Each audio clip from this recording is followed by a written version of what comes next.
Why are you even here? You've done nothing for this family but make us suffer."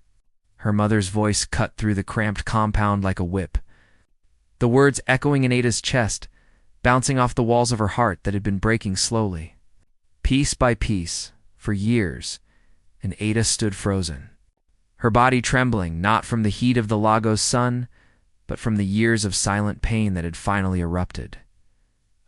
I'm just trying to help," she whispered, clutching the worn bag she had carried since morning, her legs weak and unsteady, the whole family watching, faces twisted with a mix of shame and resentment, her little brother, barely 10, looking away, ashamed, her father shaking his head, muttering under his breath about uselessness and wasted potential, and at 23, Ada had given up everything she had dreamed of to stay close to her family, to be a daughter they could rely on, deferring a scholarship abroad, taking menial jobs to pay household bills, and swallowing humiliation every single day. Yet here she was, crippled by a sudden illness that left her immobile for months, abandoned by the very people she had sacrificed for, the compound feeling colder now, the laughter of neighbors outside like a cruel reminder that life went on without her, and she sank onto the edge of the cracked concrete step, tears streaming silently, unwilling to let them see how broken she felt. Remembering last year, the hospital visits, the nights she cried herself to sleep while her mother refused to lift a finger to help. "You should have thought about this before you got sick," her mother had said once. Cold as ice, leaving Ada stunned, her spirit bending, but not breaking. The day having started like any other, with Ada struggling to get dressed, her legs stiff and painful, carrying water from the community tap when her mother demanded she do more chores, ignoring her weaknesses, slipping once, her knees scraping against the concrete floor, and instead of comfort, her mother shouting, "Why can't you be like your brother? He's strong, he's useful." That word "useful" haunting her. Was she really nothing more than a burden to the people who brought her into the world? Flashbacks flickering through her mind, the birthday parties she missed, the meals she skipped, the nights she cried silently so her family could sleep in peace, her father's disappointed sighs, her siblings' rolling eyes, the neighbors' whispered comments, every small act of love she offered ignored, diminished, or ridiculed. She had worked herself to the bone, given up her ambitions, and now, nothing. But even in this moment of raw pain, a spark of anger flickered in her chest, Ada's mother having crossed a line. You couldn't betray someone for being sick. You couldn't cast aside a human being because life had taken away their strength. Ada's mind racing. If her family would abandon her, then she had only one choice: survive for herself. Not for them, she would have to claw her way out of despair, piece herself together, and show the world that uselessness was just a label they had given her, not the truth. Outside, the bustling sounds of the Lagos streets felt both distant and mocking. Vendors shouted, motorcycles revved, children played.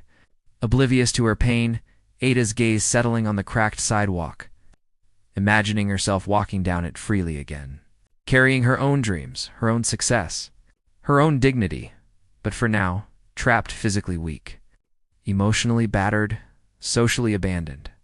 The first 100 words of this story, the hook crafted to ask, an unspoken question to the audience: what would you do if your family rejected you for being useless?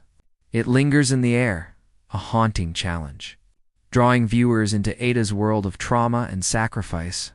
Hours later, as the sun dipped low over the tin roofs, Ada's mind wandered to the only friends who had ever truly cared, her neighbors, a teacher from school, a kind-hearted woman from the clinic who had offered a smile when everyone else turned away. They were the lifeline she hadn't realized she needed. Perhaps in this urban maze of betrayal, she could find her own family, not by blood, but by loyalty and love. But first, she would have to face her mother, face her father, face the very people who had branded her useless.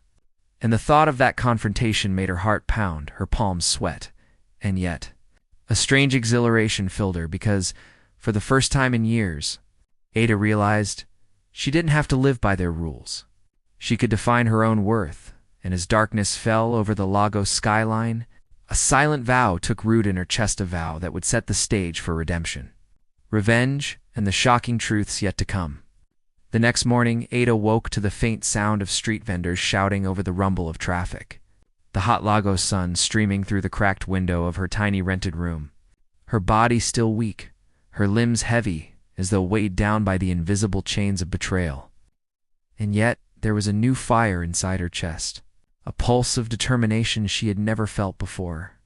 She could not remain a prisoner of uselessness. She had to move. She had to survive. She had to prove to herself that her life still had meaning, even if her family had abandoned her. Even if the world seemed cruel and indifferent, she swung her legs off the bed, wincing at the sharp pain shooting through her knees. Each step, a reminder of how fragile her body had become, but also a testament to how stubborn her spirit remained. She dressed slowly, choosing the simple blouse and skirt she had worn countless times, her reflection in the cracked mirror showing pale skin, hollow cheeks, eyes rimmed with red from nights of silent weeping. Yet there was a glint of defiance, a spark that refused to die. She grabbed her small bag, stuffed with only the essentials she could carry, and stepped out onto the dusty street, each step sending tremors through her body but strengthening her resolve. She remembered the kind woman from the clinic, Mrs. Ez, who had once told her, "Ada, you may be down, but you are never out. Life only tests the ones strong enough to rise," and those words echoed now. A mantra she clutched like a lifeline. She made her way through the chaotic streets, vendors calling out prices, children darting between cars. The smell of fried plantains and exhaust thick in the air. And yet amidst the chaos, Ada noticed faces turning briefly, some with pity, some with indifference, others with silent encouragement. It was the first time she realized the world did not belong only to her family. The world was wide, and there were people who could see her worth. If only she sought them, she reached the small clinic on the corner, the place that had offered her water, medicine, and a listening ear. And Mrs. Ez greeted her with a smile that felt like warmth she hadn't known in years. "Ada, you're out today," she said softly, guiding her to a chair. "I see the fire in your eyes, the one that won't let them define you." Ada nodded, swallowing the lump in her throat, the tears threatening but not falling. She explained briefly about her mother's cruel words, her father's cold dismissal, the family that had called her useless. And Mrs. Ez shook her head, anger and empathy mixing in her expression. "You must leave their judgment behind, Ada. Your life is yours to shape, not theirs to break." Those words planted a seed. Ada imagined herself walking away from the compound for the last time. The suffocating walls, the harsh voices, the weight of rejection. She pictured streets where she could make her own choices, where strength mattered more than lineage, where love could be earned and not demanded. As she left the clinic, Mrs. Ez handed her a small envelope. "Start small," she said. "This is enough to get you started." Ada peeked inside to see a modest sum, enough to pay rent for a week, buy food, maybe a few bus rides, but more importantly, enough to begin reclaiming her life. She walked to the market to sell handmade bracelets she had learned to weave during long nights in her room. The first few hours were agonizing, hands trembling, customers indifferent. But then a kind man stopped, admired her work, bought several pieces, smiled at her, called her clever. Ada felt a rush, a tiny victory, a flicker of self-worth. And the day continued like this, small triumphs stacking on top of one another. Ada meeting other women in similar situations, sharing stories of struggle and survival, forming bonds that her family had never offered. By the time the sun dipped low, her knees aching, her hands raw, Ada walked home feeling a strange pride, a quiet satisfaction that she had taken the first step toward her own life. And as she lay on her thin mattress that night, exhausted but determined, she whispered to herself, "I will not be useless. Not today. Not ever." The days blurred together, Lagos moving like a relentless river around Ada, each morning bringing pain, each evening a small victory. And yet the world outside seemed indifferent, cruel and uncaring. She walked the streets carrying her small bag, weaving bracelets from threads she salvaged, selling them to curious strangers, each sale a battle, each refusal a reminder of how far she had fallen, yet with every handshake, every appreciative nod, Ada's confidence grew. Her hands blistered, but her spirit strengthened. She found solace in the rhythm of the city, in the noise, in the faces of strangers who could not judge her past, who could only see what she offered in the present. Yet the shadow of her family's betrayal followed her like a persistent phantom, whispers of uselessness echoing in her mind whenever she paused, each pang of memory threatening to drag her under.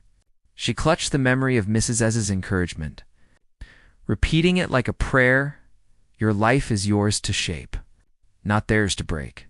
And sometimes, just sometimes, the words felt heavy with possibility, sparking dreams she thought had died one afternoon. As she sat on a curb, counting her meager earnings, a young man approached, polite, curious, asking about her bracelets, introducing himself as Chike, a university student doing research on local artisans, his genuine interest startling Ada. She hesitated, unsure if kindness could be real. Yet as he smiled, complimenting her skill, buying several pieces at full price, she felt a flicker of trust, a warmth that hadn't existed in her world for years. Over the next few weeks, Chike became a companion, not just a customer, but a friend, helping her navigate the city, offering advice on where to sell, listening to her stories of abandonment, of betrayal, of nights spent crying silently. Ada felt a strange sense of relief in sharing her pain, though always cautious, aware that trust could easily be twisted into betrayal. The days continued. She saved every coin, rented a slightly larger room with a friend she met through the clinic, a woman named Funk, also struggling to rebuild after a family conflict. The two shared stories, meals, hopes, fears, building a small community in a world that had forsaken them. Yet even in this fragile peace, shadows lurked. One afternoon a letter arrived, delivered by a courier, bearing her family's seal. Curiosity and fear clashing in her chest, she tore it open. Reading the words her mother had penned, apologies that rang hollow, excuses that reeked of pride, invitations to return that Ada now found empty, her body stiffened, her heart pounding, memories of abuse and rejection rushing back, yet amidst the anger and hurt, a quiet realization formed. She had built a life without them. She had found her own strength, and she would not allow past chains to dictate her future. Ada continued her work, now selling to a wider circle, her bracelets gaining attention, even being featured at a small local exhibition. Each acknowledgement a small triumph, a quiet vindication against the whispers of uselessness that had haunted her. Yet in her personal life, the absence of family lingered, a hollow ache in the nights, dreams of reconciliation clashing with the bitter reality of abandonment. She confronted herself, asking difficult questions. Was she ready to forgive? Did she even need them? Could she allow herself to be happy without their validation? These reflections deepened her understanding of herself, of human frailty, of resilience, and of the importance of choosing who mattered in one's life. The tension between hope and despair, trust and caution, drove her forward, shaping her decisions, forging a stronger, wiser self. One evening, as she closed her small stall, counting her day's earnings, she noticed a familiar figure watching from across the street. A man in a crisp suit, sharp eyes scanning the crowd, and for a moment her heart lurched, recognizing the unmistakable features of her father. Yet she did not run. She did not shrink. She faced the figure with calm, observing him as he lingered, unsure, his presence a reminder of the past. Yet powerless to control her present, Ada realized that confrontation, when chosen deliberately, was a tool, not a threat, and that understanding her own worth was the ultimate victory. And as she walked home that evening, the Lagos skyline glowing orange with the setting sun, Ada felt a quiet, unshakable truth settling in her chest. She was no longer the useless girl her family had abandoned. She was Ada strong, determined, and in control of her destiny. Weeks passed, Lagos never slowed, and neither could Ada. Every morning she woke to aching limbs, yet each step outside reminded her that survival demanded more than stubbornness. It demanded courage. And today, courage would be tested like never before. She had just set up her small stall near the busy market when she noticed Funk approaching. Her expression tight, urgent, clutching a letter. Ada's heart skipped. "It's from your mother," Funk whispered. Handing it over, Ada's hand shook as she tore it open. The words inside laced with false concern. Promises of reconciliation, offers to cover her medical bills, and subtle threats disguised as apologies. And then she saw it. A hidden postscript that revealed the truth. Her mother had never intended to care for her. The letter was a trap, designed to lure Ada back to the compound where she would be humiliated again. The betrayal hit like a fist to her chest. The anger and hurt colliding, Ada sank onto a nearby crate, trying to steady her racing mind, every memory of past cruelty flooding back. She remembered the nights her father screamed at her for spilling water, her mother's laughter when she struggled to rise from the floor, the siblings who ignored her cries, all culminating in this moment. And the realization burned. Some wounds are not meant to be healed by those who caused them. Ada looked around, the market bustling, vendors shouting, children darting through the stalls, and in the chaos, she felt a quiet clarity. She would not return. She would not bow. She would take control. Yet the sting of betrayal was not only familial, it was practical. She now knew the stakes. Trusting blindly could destroy everything she had fought for. She folded the letter carefully, slipping it into her bag, the paper feeling heavy, almost like a weight pressing on her chest. But Ada refused to crumble. She would use this knowledge, this betrayal, to fuel her rise. The day continued. She sold more bracelets than usual, Chike stopping by to encourage her, his presence a balm. Yet Ada could not shake the lingering tension. By evening, she met with Mrs. Ez, recounting the letter. The betrayal, the emotional trap. Mrs. Ez listened, her face a mixture of sorrow and resolve. Ada, they will try again. The ones who cannot see your value will always test you. But you must be smarter, faster, stronger. Turn their deceit into your advantage. Ada nodded, absorbing the advice like water into dry soil. That night, she lay on her mattress, thinking of her next steps, plotting quietly. She could reclaim her independence fully, her own income, her own freedom. She could confront her family only on her terms, and perhaps show them the person they had always refused to see.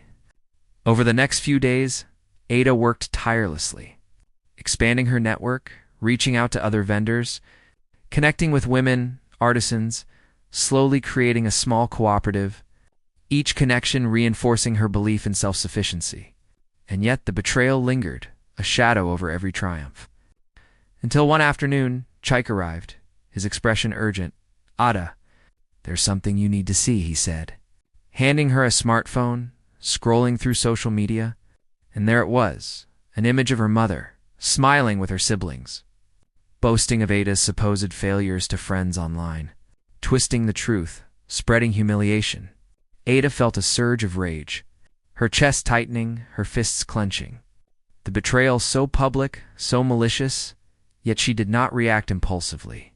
She breathed, counted to 10, then 30, then 100, realizing that reacting emotionally would only validate their cruelty. Instead, she crafted a plan, subtle, deliberate, one that would expose the lies, reclaim her dignity, and ensure that her family could no longer manipulate her. The days that followed were a whirlwind of strategy, market sales, networking, small successes, and quiet preparations. Ada became both the phoenix and the architect of her own rise. She watched her family from a distance, gathering evidence of their deception, recording her own progress, celebrating each small victory, knowing that one day the truth would be undeniable, and when it came, the shock would ripple through those who had abandoned her. Yet even amidst preparation for confrontation, Ada's personal growth deepened. She learned that betrayal could teach lessons no kindness ever could. That resilience was not built in comfort, but in trial. And as she lay awake, counting the stars peeking through a window, she whispered to herself, "I will rise, not for revenge, not for validation, but for me, for the girl they called useless, for the woman they will someday be forced to respect, and the quiet determination settled, solid and unwavering, like bedrock beneath a storm, setting the stage for the ultimate confrontation, the twist that would reveal hidden truths, and the empowerment that would finally define Ada's destiny. The day of reckoning arrived quietly, Lagos buzzing with the usual chaos outside Ada's small apartment. Yet inside, her mind was sharp, focused, calculating every step. She had spent weeks preparing, gathering evidence, building her small business network, documenting the lies and betrayals of her family, every sale, every connection, a brick in the foundation of her independence. She had learned patience, learned the power of restraint. And now the moment to confront the past had come. She took a deep breath, clutching her bag filled with documents and photos of her accomplishments, of her family's manipulations, and she walked toward the compound, her legs trembling slightly, but her heart steady, the sun glaring down, reflecting the harshness of the day. And yet, Ada felt a strange exhilaration. The city streets teeming with life around her, vendors shouting, motorcycles weaving through traffic, neighbors chatting, the ordinary rhythm of life contrasting with the storm she carried inside. She reached the gate, her mother appearing immediately. Feigning warmth, "Ada, my child, I'm glad you came," the words dripping with false sweetness. Ada's eyes narrowed. She handed her mother the documents. The photos, the social media posts, the evidence of manipulation and lies. Her mother's expression flickering. A crack in the practiced mask, her father appeared behind her, arms crossed, silent, observing, and Ada's chest tightened, memories of past abuse surging. Yet she stood firm, her voice calm but resolute. "I am no longer the girl you called useless," she said, each word deliberate. "I've survived without your help. I've built my life, my business, my dignity. And these lies you spread, these manipulations, they will no longer control me," her mother faltered, looking away, muttering excuses. But Ada continued, detailing each act of abandonment, every insult, every attempt to diminish her. While her siblings listened in silence, some with shame, some with disbelief, Ada felt the power of her voice, the authority of her truth, and realized that confrontation was not about revenge, but about reclaiming agency. She could see the shock settling over her family, the unraveling of their narrative, the exposure of hypocrisy, yet Ada remained composed. Explaining how she had built her independence, the support from friends like Funk and Chike, the community she had forged, she demonstrated that uselessness was never her reality. Only the cruel label they imposed. She watched her father's face harden, her mother's eyes tearful. Some siblings averted their gaze. Others whispered amongst themselves, the city noise around them fading into a backdrop as Ada spoke. Her words echoing with conviction, she paused, letting the weight of her achievements and their deceit sink in. Then she delivered the final blow, not in anger, but in clarity. "I am stronger than you ever imagined. Not because of your approval, but in spite of your rejection." The silence that followed was heavy, broken only by the distant honking of traffic and the flutter of birds in nearby trees. Ada turned, leaving the compound with her head held high, her family behind her, a mixture of awe, guilt, and shame lingering in the air. She walked through the streets of Lagos, feeling lighter, empowered, and free. She realized that true liberation came not from forgiveness alone, but from the recognition of one's own worth, from building life on principles and hard work, not on the conditional approval of those who never valued her. Later that evening, Ada met Chike and Funk at her small apartment, sharing the story, the confrontation, the emotional toll, and they celebrated quietly, knowing that she had reclaimed not only her dignity, but her future. And yet, Ada knew the journey was ongoing. Every day would be a choice to grow, to remain resilient, to live authentically. She reflected on the lessons learned, the cruelty of abandonment, the sting of betrayal, the transformative power of self-reliance, and the importance of surrounding oneself with those who truly care. The twist of realization was that the people she had thought defined her worth had never held that power. The ultimate lesson being that empowerment is forged in adversity, nurtured by courage and solidified by action. And as she looked out across the city skyline, lights flickering like fireflies, Ada whispered to herself, a mantra now, not a plea. I am enough. I am strong. I am free. The trauma had not vanished. The scars remained, but they were hers. A testament to survival, a map of growth, and as night fell over Lagos, Ada felt an emotional punch of triumph, heartbreak, and liberation. The girl once called useless had become a woman unstoppable, resilient, and fully herself, ready for whatever the world would throw next.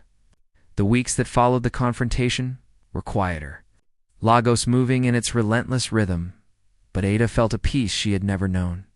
Each morning, waking not to fear or judgment, but to purpose, she expanded her small business further, connecting with more artisans, hosting small workshops, teaching young girls the art of weaving and entrepreneurship, sharing not just skills, but the story of survival, of resilience, of refusing to be labeled useless. Chike remained a constant, supportive presence, offering advice, encouragement, and quiet companionship. Funk too, their friendship blossoming into a chosen family that valued her for her heart, her strength, her spirit, yet even in the calm, Ada could not ignore the subtle pangs of betrayal that lingered in memory. She reflected often on the twisted dynamics of her biological family, the lies, the humiliation, the cruel labels that had haunted her childhood, and in doing so, she realized the ultimate truth. The power they had wielded over her was never real. It had existed only because she had allowed it to define her, and now, having reclaimed her agency, the illusion of their control vanished one afternoon. As she prepared for a small market showcase, a man approached. Introducing himself as a journalist interested in stories of resilience, Ada shared her journey, from crippling illness and abandonment to the creation of a thriving small cooperative. The reporter listened intently, taking notes, asking questions that made Ada reflect on her own growth. The story of betrayal, confrontation, and empowerment resonating not just with her, but with those who would read it that evening. She returned to her apartment to find a message waiting. A social media post from a neighbor sharing the news of her success, comments pouring in from strangers, praising her courage, her ingenuity, her refusal to be defeated, and Ada felt a deep, quiet satisfaction. Not from fame or validation, but from knowing her journey mattered, that the lessons of resilience she had lived could inspire others. The final twist revealed itself subtly, not in a dramatic confrontation, but in a personal realization. Her mother had reached out one last time, this time with genuine remorse, seeking to reconnect, to apologize. And while the words were sincere, Ada understood that forgiveness did not require reconciliation. That healing was her responsibility, and she had already forged a life independent of their approval.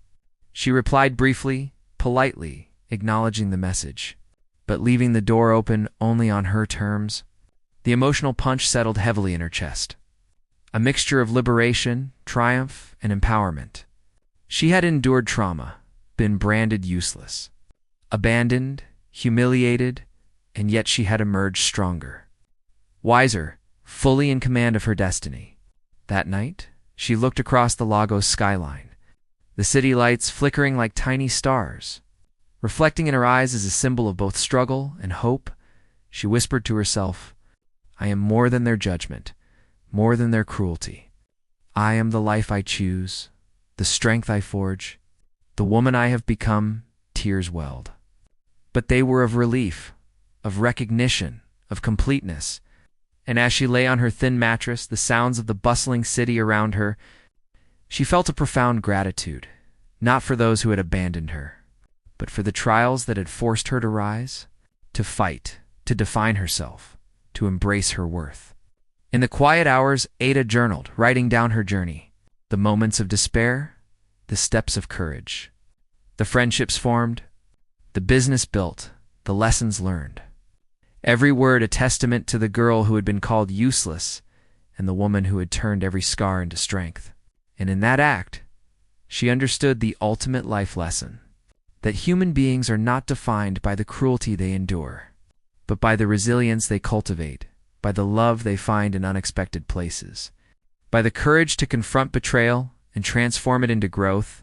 And as dawn approached over Lagos, the first light spilling across rooftops, Ada rose, ready to continue her life on her own terms, fearless, empowered, and fully alive. The girl who had been crippled and abandoned had become a woman unstoppable, unbroken and unbound.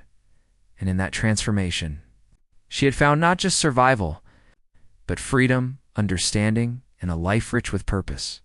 A story that would inspire, teach, and resonate with anyone who had ever been called useless, abandoned, or betrayed.